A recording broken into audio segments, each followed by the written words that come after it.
Hey, what's going on, everyone? Gillis TV back here for. I don't even know what to talk about due to the fact that this Oilers team is just up and down lately. I get we're 3-0-1 in the last 4 games, but there are some things that still need to be adjusted. Shout out to the power play and penalty kill. They're finally starting to come around.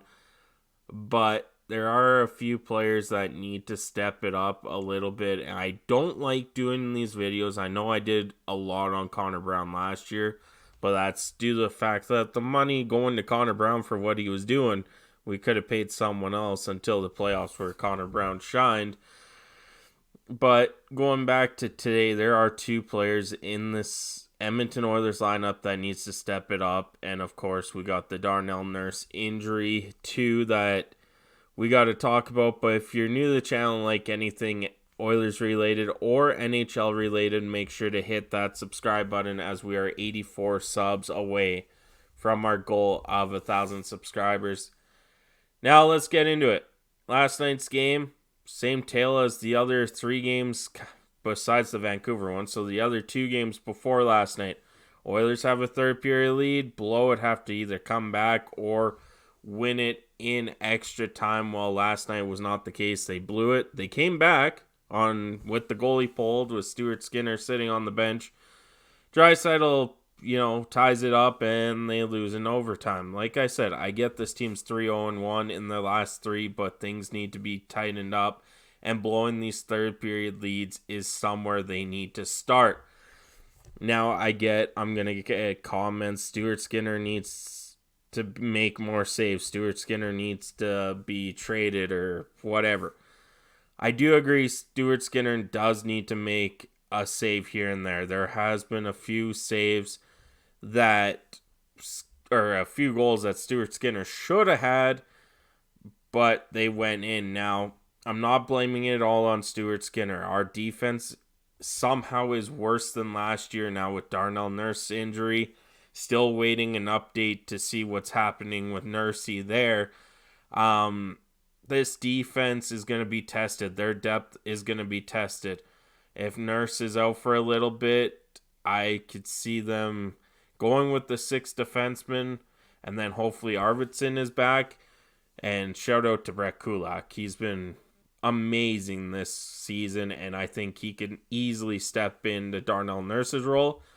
I did like the pairing of Emberson and Kulak when the game was, I think we were down by 1 there, 3-2, and Chris Knobloch threw them out over the pairing of Bouchard and Ekholm. We'll get to that in a minute, but this Oilers team needs to stop blowing leads. I get it. Our defense is somehow worse than last year when we had Cody Ceci and Vinny Desharnais.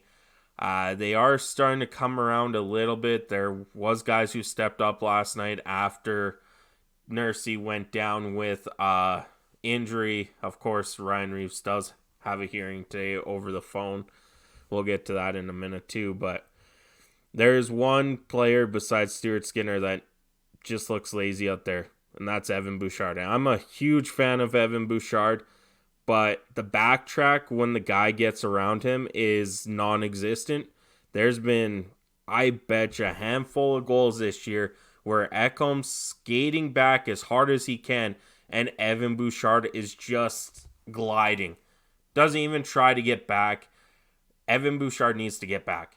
Like, you have Matthias Ekholm, and no offense to Ekholm, Evan Bouchard's the faster skater, but you see Ekholm skating as hard as he can from the right side of the guy going on Stuart Skinner.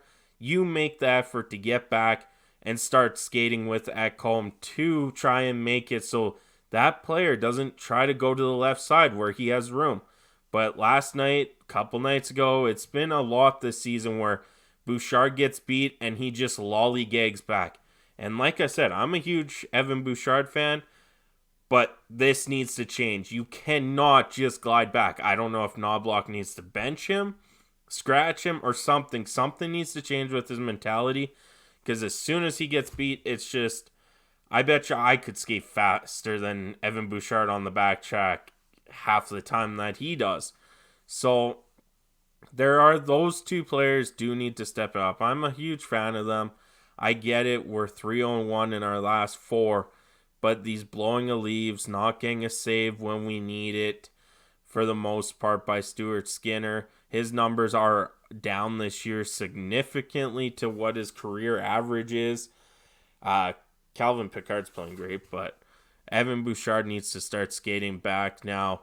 Like I said, Darnell Nurse, there's still no injury news. Just Ryan Reeves is gonna have a on-phone hearing with the player safety, so that is max 5 games that he can get. He is a repeat offender, so I can see it being 3 to 5 games for Ryan Reeves, but it is reported that after he left the ice, he did go to the Oilers dressing room and do a face-to-face apology with Darnell Nurse. I don't know if the player safety board will actually take that into consideration, that he did go apologize. Maybe he didn't mean to, but again, Ryan Reeves has a history of doing this, and we'll see what goes on from there. Like I said, for Darnell Nurse, it's a huge blow. As much as some of us don't like how he plays or the money he's making, I think it's more just the money he's making.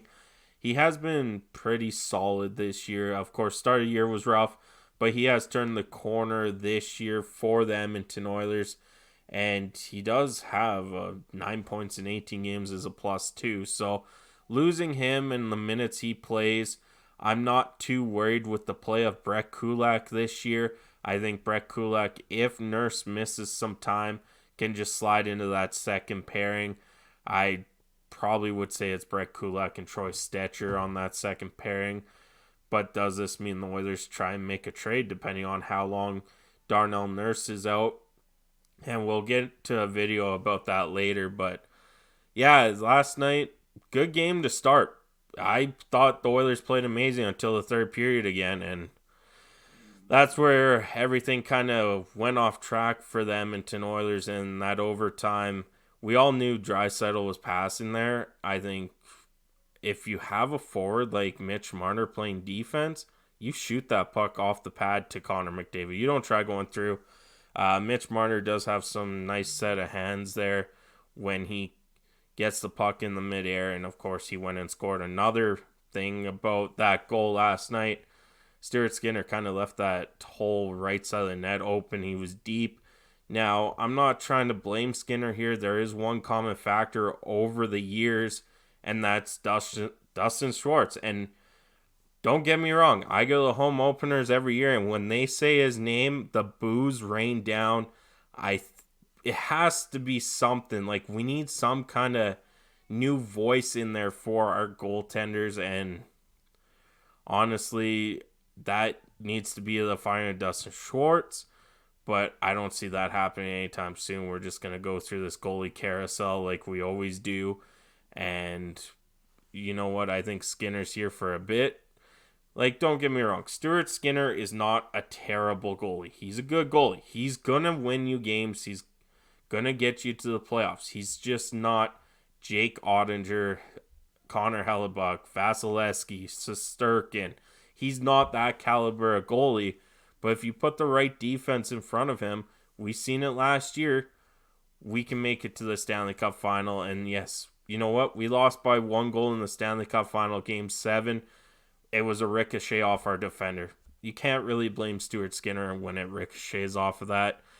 It is what it is, but something needs to change. I don't know if he needs a new goalie coach or just the confidence or whatnot. But, you know, that's just going to be where I leave it today, because honestly, we are 3-1. I shouldn't be down on the team, but there are some players that need to step up.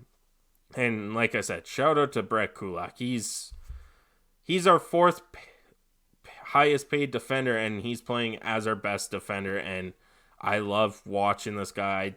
Like, couple years ago, we might have been, Brett Kulak's on the ice, we got to make sure. But this year, he's like putting the critics to the side. I get it's a contract year, but he's playing out of this world right now. So shout out to Brett Kulak. But that's it for me today. Thanks for tuning in. I'm Gillis TV. Have a good one.